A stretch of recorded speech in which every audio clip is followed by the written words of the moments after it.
For decades, Bob Proctor was revered as one of the greatest masters of personal development. Millions followed his teachings, bought his books, and attended his seminars. But what if I told you there's a completely different version of this story? A version that Bob Proctor made sure to keep secret until the day he died. Today, we're going to reveal the behind the scenes of an empire built on hidden truths, turbulent relationships, and decisions that changed not only his life, but an entire industry. Prepare to meet the Bob Proctor he never wanted you to discover. Comment below. Are you ready for the complete truth? Chapter 1. The Lost Young Man of Guelph. The story begins in a small house on Woolwich Street in Guelph, Ontario, during the bitter winter of 1942. 8-year-old Robert Corlett Proctor was not the confident child who would later inspire millions. He was a boy haunted by nightmares, struggling with what his teachers described as severe behavioral problems, and what we would now recognize as symptoms of childhood trauma. Bob's father, Raymond Proctor, worked at the local foundry, but his real passion was alcohol. Neighbors from that era remember the shouting matches that would echo through the thin walls of the Proctor home, especially during Raymond's unemployed periods, which became increasingly frequent as his drinking worsened.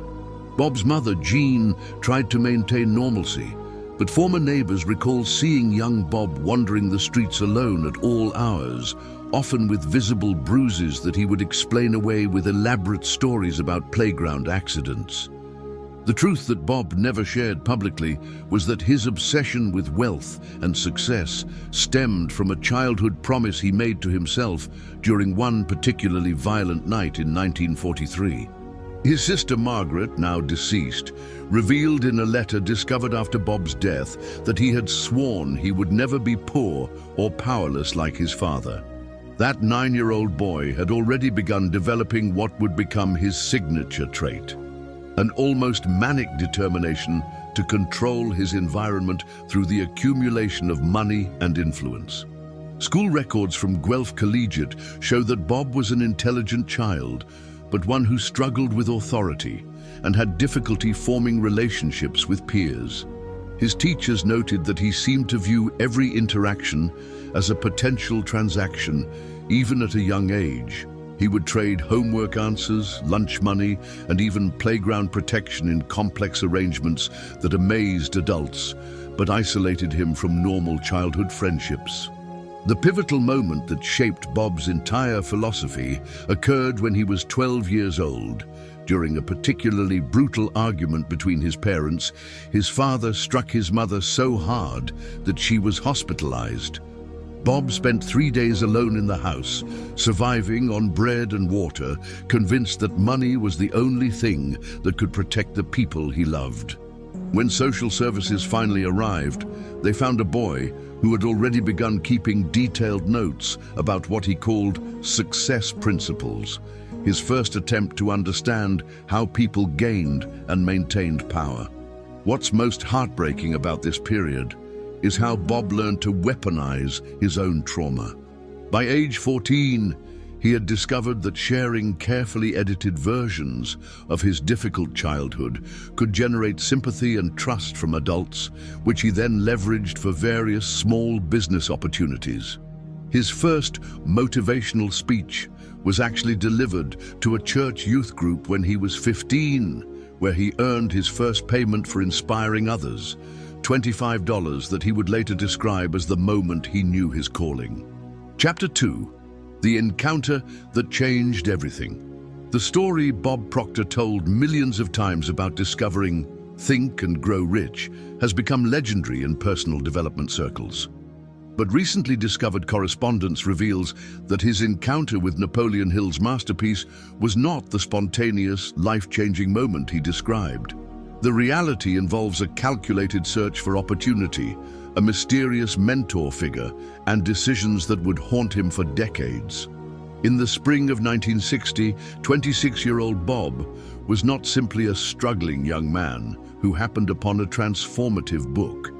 He was actively seeking what he called the secret behind the secret, Convinced that successful people possessed knowledge they deliberately kept hidden from others. He had already spent 2 years systematically approaching wealthy individuals in Toronto, offering to work for free in exchange for what he called proximity learning. The man who actually introduced Bob to Think and Grow Rich was not a casual acquaintance, as he later claimed, but a controversial figure named Viktor Kozlov, a Ukrainian immigrant who ran what could only be described as an early version of a personal development cult in downtown Toronto. Kozlov had gathered around him a group of desperate individuals, mostly men who had experienced significant failures, and promised them access to ancient prosperity principles in exchange for absolute loyalty and substantial financial commitments. Bob's involvement with Kozlov's group was far more extensive than he ever publicly acknowledged. For 8 months, he lived in a communal house on Spadina Avenue, where group members were required to surrender their personal possessions and submit to what Kozlov called ego destruction therapy. Former group members, tracked down through estate records, describe Bob during this period as almost unrecognizable. Thin, intense, and completely devoted to Kozlov's bizarre combination of Eastern mysticism and aggressive capitalism. The truth about Bob's transformation becomes even more disturbing when you learn about Kozlov's methods. He would identify each member's deepest psychological wounds, then create elaborate scenarios designed to trigger and exploit those vulnerabilities. For Bob, this meant repeatedly forcing him to relive his childhood powerlessness, while promising that total submission to Kozlov's teachings would grant him unlimited power over others. What Bob never revealed was that his decision to leave Kozlov's group came not from some inspiring moment of self-realization, but from discovering that Kozlov was systematically defrauding group members. Bob had been keeping detailed records of the group's finances, planning to expose Kozlov to authorities when he realized he could use the same psychological techniques for his own purposes. He didn't escape from Kozlov, he graduated from him. The cleaning business that made Bob his first real money was indeed successful, but not for the reasons he later claimed.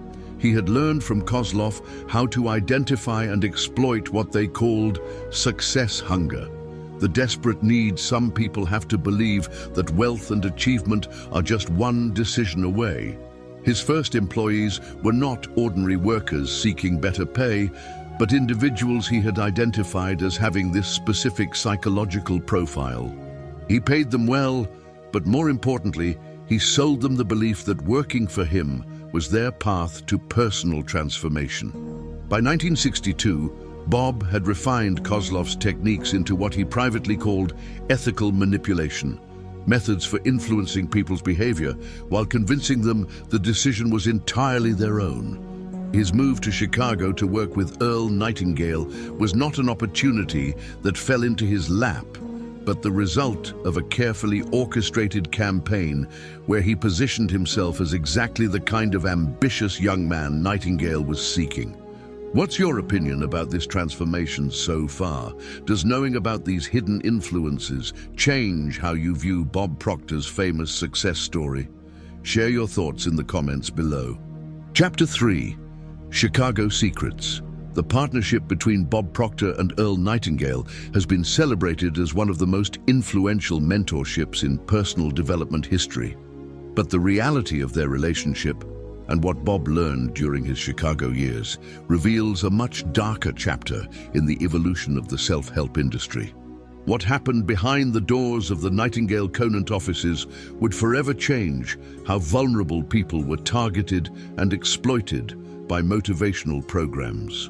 When Bob arrived in Chicago in 1962, he wasn't just joining a successful company.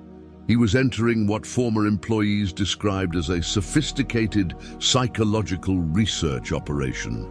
Earl Nightingale had become fascinated with what he called persuasion science and had assembled a team of psychologists, salespeople, and researchers whose job was to understand exactly what made certain individuals susceptible to motivational messaging. The Chicago office occupied 3 floors of a downtown building, but visitors only saw the impressive reception area and main conference rooms. The real work happened on the restricted 3rd floor, where Nightingale's team analyzed thousands of customer letters, phone calls, and feedback forms to create detailed profiles of their most responsive audience members. Bob quickly became Nightingale's most valuable researcher, not because of his motivational abilities, but because of his almost supernatural capacity to identify what he called conversion triggers. Bob's personal notebooks from this period, discovered in a storage facility after his death, reveal the disturbing sophistication of their methods. They had identified 17 different psychological profiles of people most likely to purchase multiple programs, ranging from chronic optimists who believed each new program would finally solve their problems, to validation seekers who needed constant external confirmation of their potential for success. What makes this period particularly troubling is how Bob and Nightingale deliberately targeted people experiencing major life transitions: divorce, job loss, death of a loved one, or financial catastrophe. They called these individuals prime prospects and developed specific marketing messages designed to position their programs as the only path out of crisis. Bob's job was to refine these messages through what he called pain point testing, systematically determining which fears and desires were most powerful for each demographic group. The most shocking revelation from Bob's notebooks is his detailed documentation of what they called dependency cultivation. This was a systematic process for ensuring that customers would continue purchasing programs indefinitely, rather than achieving the independence and success that was promised. They had discovered that their most profitable customers were not those who succeeded, but those who remained perpetually hopeful while never quite achieving their goals. By 1965, Bob had become wealthy enough to consider starting his own operation, but his relationship with Nightingale had become increasingly strained. The tension wasn't about money or recognition, it was about the ethical implications of their methods. Bob's private letters reveal that he had begun to feel guilty about the psychological manipulation they were employing, while Nightingale believed they were providing hope to people who desperately needed it. The breaking point came when Bob discovered that Nightingale was planning to expand their psychological profiling to include personal information obtained through private investigators. This crossed a line that even Bob, with his complicated moral compass, couldn't accept. But rather than expose the practices, he chose to leave and start his own company, using modified versions of the same techniques. Bob's departure from Chicago in 1967 was not the amicable graduation he later described. Nightingale accused him of stealing proprietary customer information and psychological profiles, leading to a bitter legal dispute that was settled out of court. Both men agreed never to discuss the details publicly, but former employees reveal that the settlement required Bob to share a percentage of his future earnings with Nightingale for the next 20 years. Thank you for staying with us through these difficult revelations. We understand this information challenges everything you might have believed about these influential figures. But the most shocking discoveries are still ahead.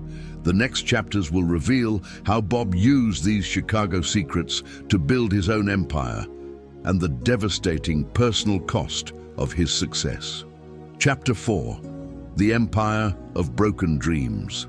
By the early 1970s, Bob Proctor had established himself as a force in the personal development world, but the empire he built was far more complex and troubling than his public image suggested.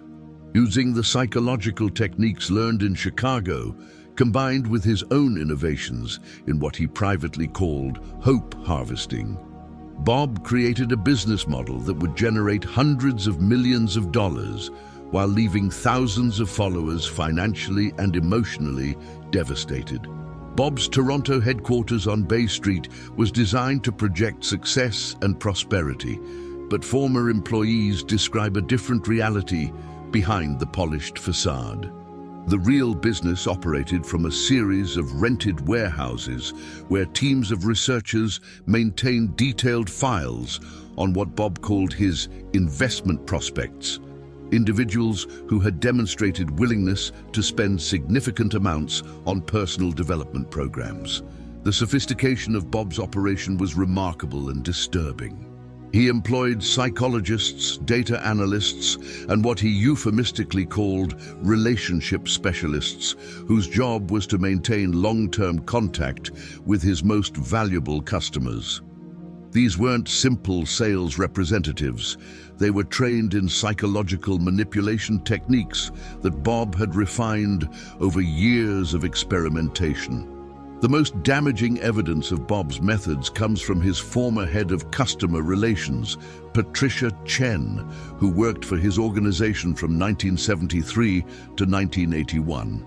In a detailed statement prepared shortly before her death in 2019, she revealed that Bob's company maintained psychological profiles on over 50,000 individuals, including information about their marriages, financial struggles, mental health issues, and personal vulnerabilities. Bob had discovered that his most profitable customers shared certain characteristics. They were typically middle-aged, had experienced recent setbacks, possessed above-average intelligence, and maintained an almost childlike belief that success was just one program away. He called these individuals eternal optimists and developed specific programs designed to keep them engaged indefinitely without ever delivering the promised results.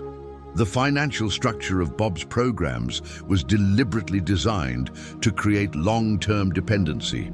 Customers would begin with relatively inexpensive books and recordings, then be gradually introduced to increasingly expensive seminars, coaching programs, and exclusive mastermind groups. The average lifetime customer spent over $75,000 across multiple years, often borrowing money or liquidating retirement accounts to continue accessing Bob's programs. What makes this particularly heartbreaking is the personal stories of individuals who trusted Bob with their life savings and dreams.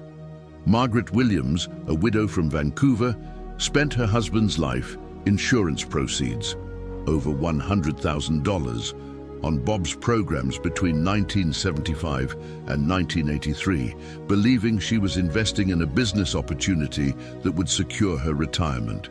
Instead, she died in poverty in 2001, still believing that success was just one more program away. Bob's international expansion in the 1980s brought these practices to a global audience, but it also attracted unwanted attention from consumer protection agencies. In Australia, the United Kingdom, and several European countries, regulatory authorities began investigating complaints about unfulfilled promises and aggressive sales tactics. Bob's legal team was skilled at avoiding prosecution, but the settlements and legal fees consumed millions of dollars that might have been used to help the people his programs had failed. Perhaps most disturbing of all was Bob's private attitude toward his customers. In recorded conversations with close associates obtained through estate litigation, Bob referred to his followers as believers and expressed amazement at their willingness to continue purchasing programs despite lack of results. He seemed to view their loyalty not as touching faith in his teachings, but as evidence of psychological weakness that could be exploited indefinitely.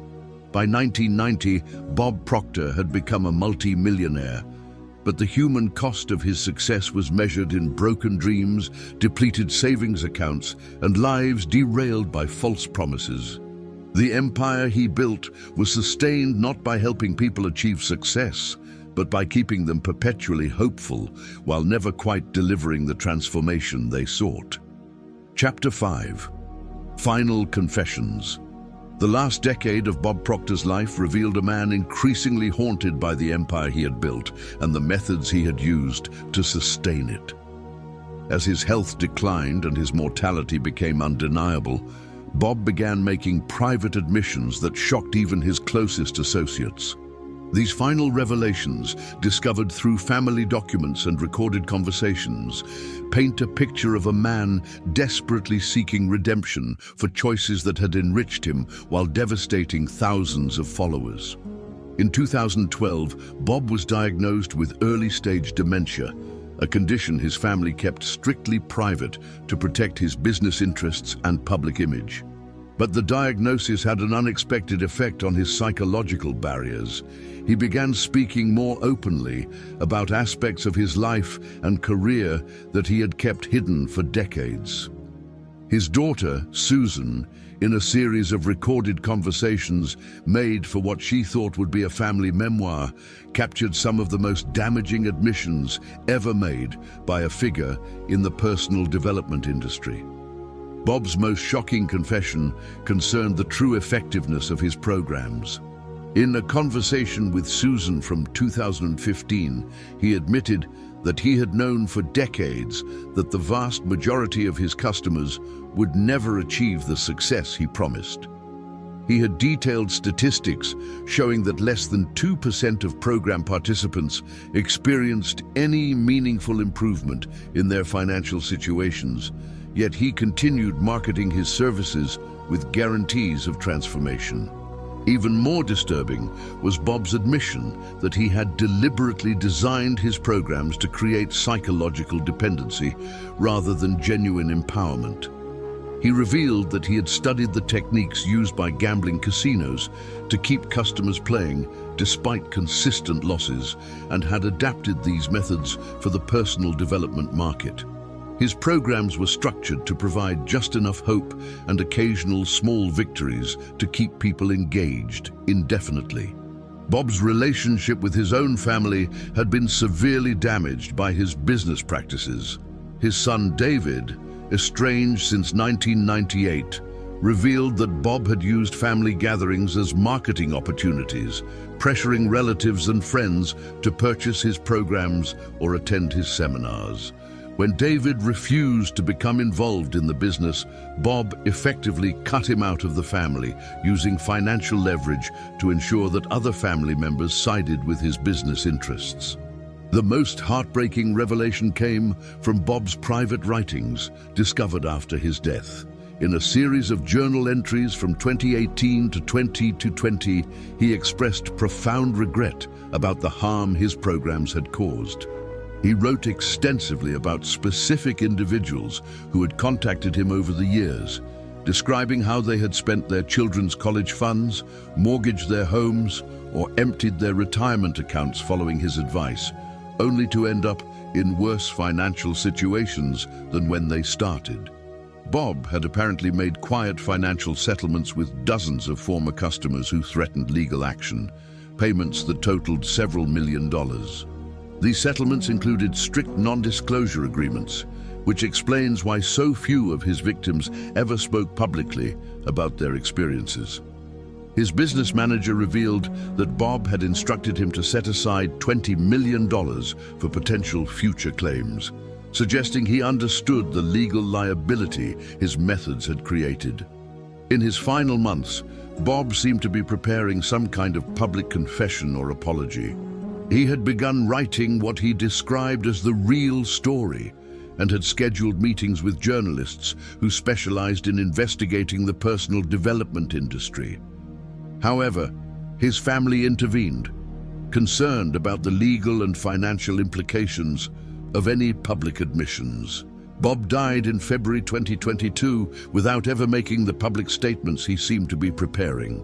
The final tragedy of Bob Proctor's life may be that he achieved the financial success he had desperately sought since childhood, but at the cost of everything that might have made that success meaningful. He died wealthy but isolated, surrounded by people who were more concerned with protecting his business empire than with understanding the man who had created it. Conclusion. Now you know the complete story that Bob Proctor kept locked away. These revelations change your vision about his teachings. Can you separate the man from his message? Leave your honest opinion in the comments. We want to know how these discoveries impacted you. If this content opened your eyes to a reality you didn't know, subscribe to our channel for more revealing investigations about personalities who influenced millions.